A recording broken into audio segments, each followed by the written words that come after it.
Bob Weeks TSN senior reporter follow, archive Carnoustie, Scotland. Jhonattan Vegas was supposed to arrive in Carnoustie last Friday.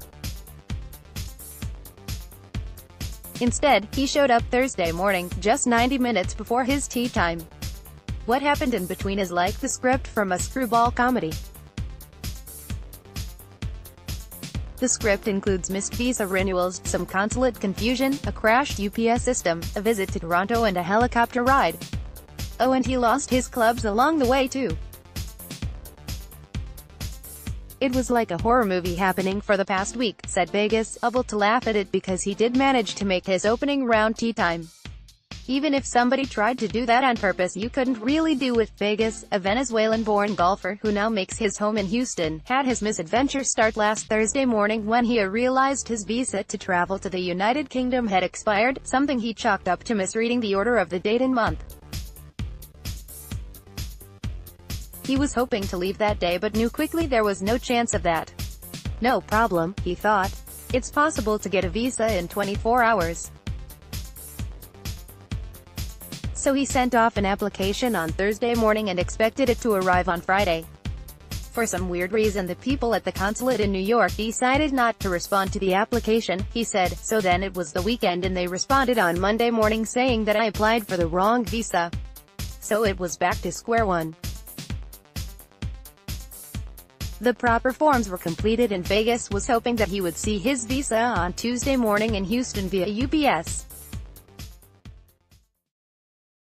That would allow him to get to Scotland on Wednesday and have a brief look at the course before his first round. But, of course, that would be too easy. Vegas sat in his car in front of the consulate in Houston awaiting the arrival of the UPS truck with his visa. And he waited, and waited, and waited. For 7 hours he waited and it never arrived.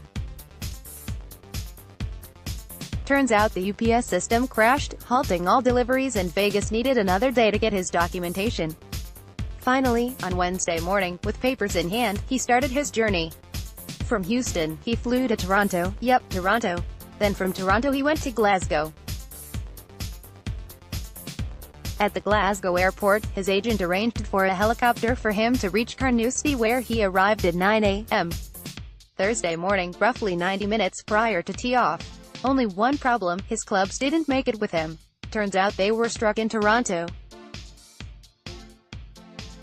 Maybe they want to stay there for next week, joked Vegas, who has won the last 2 RBC Canadian Opens in the Greater Toronto area.